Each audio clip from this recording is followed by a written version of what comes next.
Hey guys, welcome to my mini fish room. I am going to talk to you guys today about how to change water and take care of a fry tank.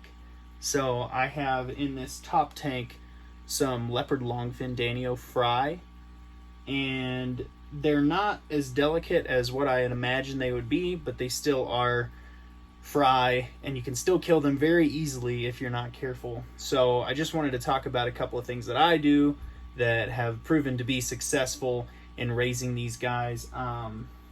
These are about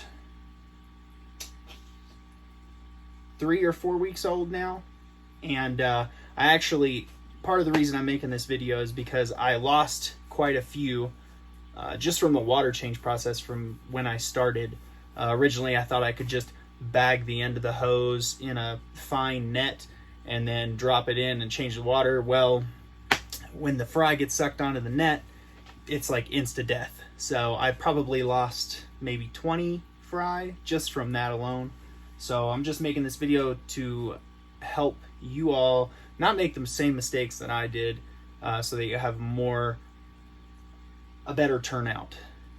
So to start off, I want to talk about the water change, because that was the first thing that got me when I started raising these guys. So obviously you want to start off with a cycled tank. Don't put fry in an uncycled tank. The water parameters aren't going to be balanced well enough. The environment's not going to be set up. Just don't even try it. These guys are in a 20 long. They don't need to be in a 20 long, but I just use this as the tank where the parent fish bred and laid their eggs. So I didn't feel like moving the eggs, honestly. So I left them, and they ended up growing out in this tank. So obviously, cycled tank.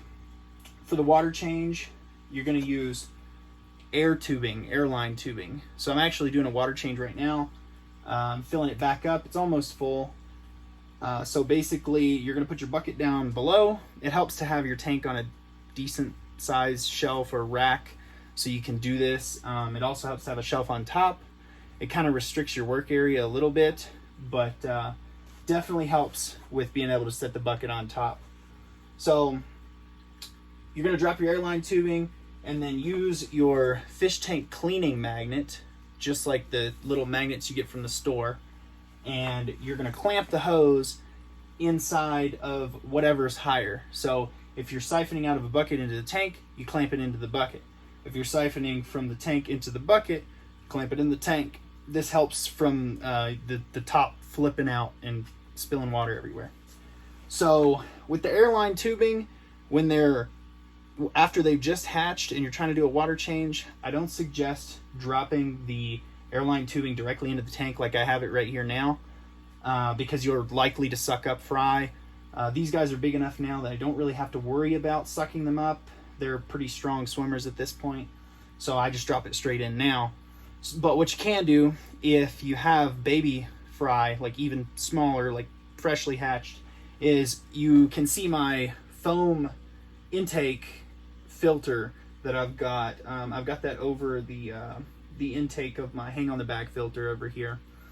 And what I was doing was I would stick the airline tube into that foam and siphon from inside there. So it slowed down the suction enough that I didn't get any more fry.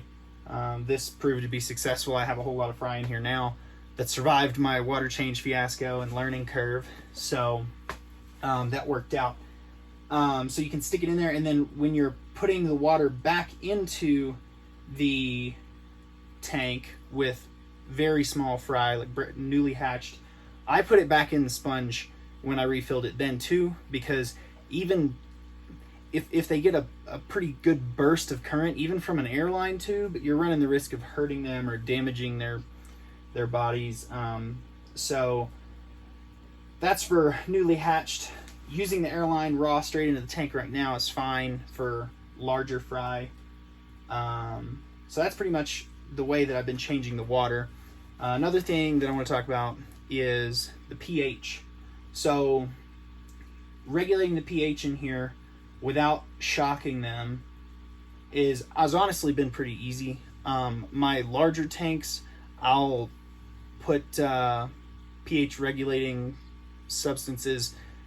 Well, I don't do it now, but originally I would put them straight into the tank. Didn't really bother anybody. It didn't, didn't see any negative effects from that.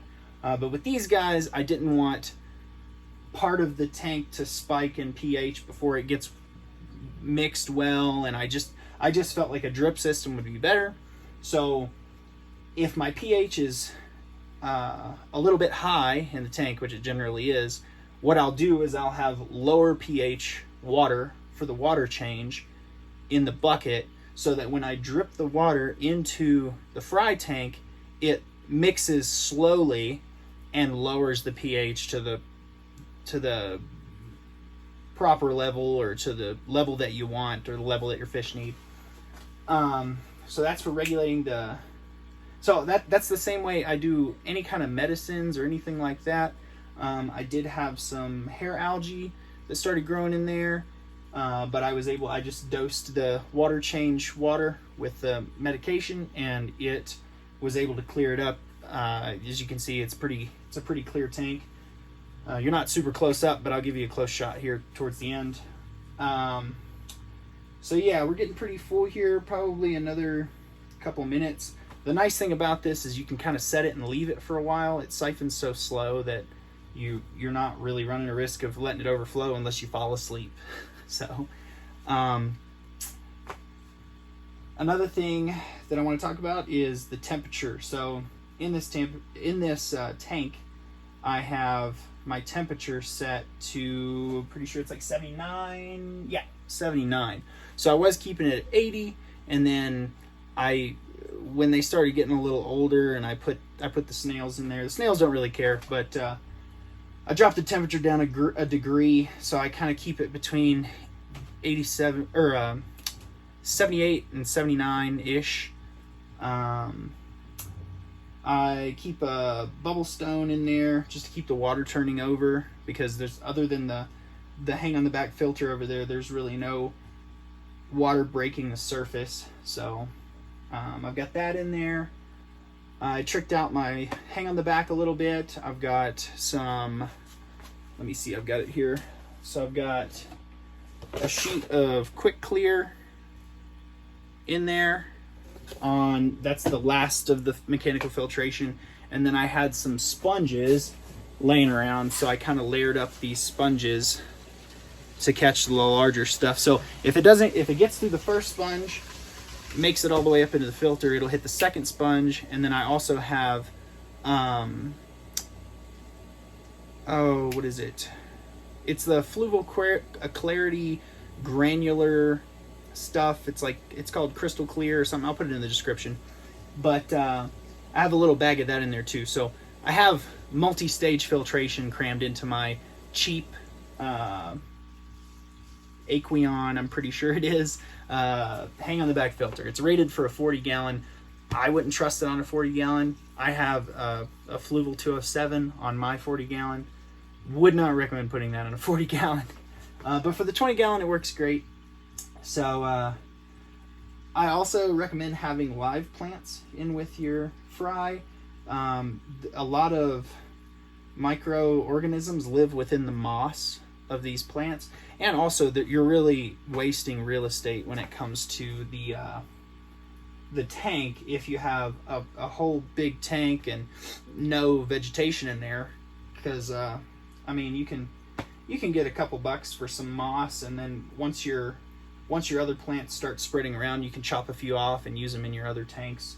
The moss has a lot of beneficial attributes that it brings to the tank. Obviously, it's a hiding place. It harbors food. It helps with the bacteria, keeps a lot of positive bacteria in there. I'm not an expert, but I've had all of my tanks that have live plants and that have the moss especially have done really well. For food, these guys eat. So when they first came out, they were too small to pretty much eat anything. It was probably like 2 or 3 days before they could eat. So I was crushing up super fine. I actually have some right here. This is kind of a mess. I just have a bunch of crap up here because I've been working on it. But this is spirulina flakes.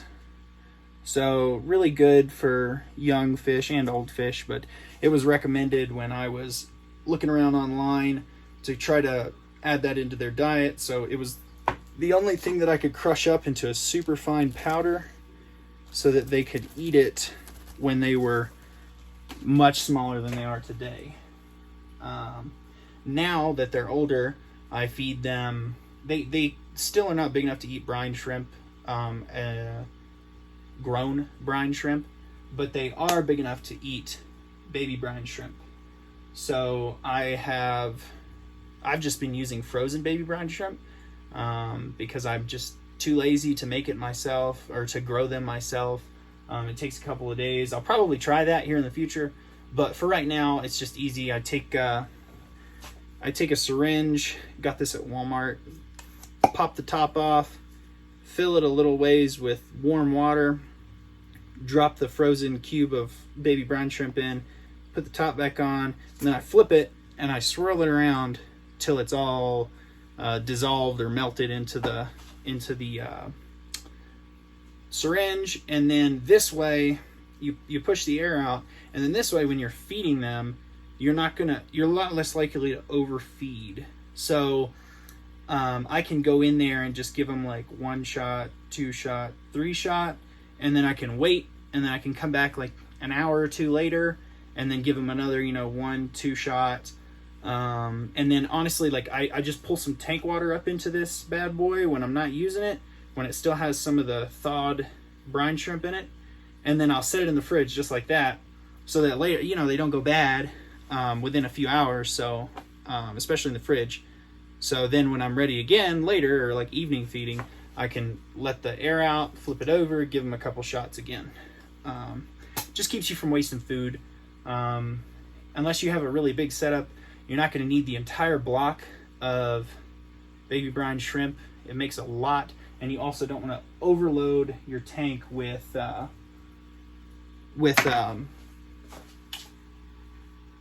excess food.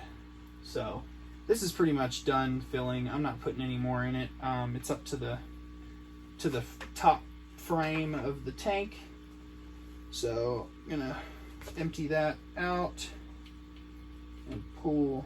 Well, now I'm gonna make a mess.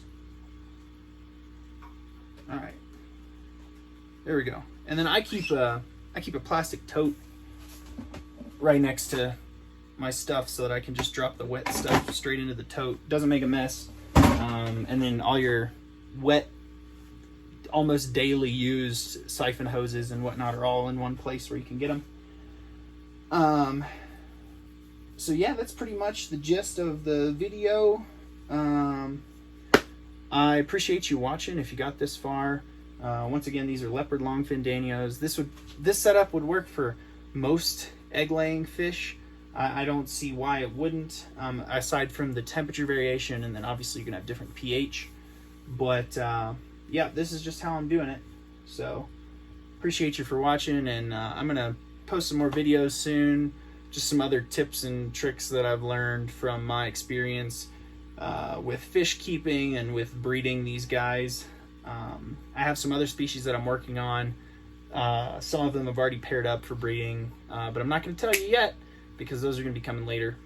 Appreciate you guys for watching, and if you like the video, subscribe, like, tell your friends. Appreciate you. Bye.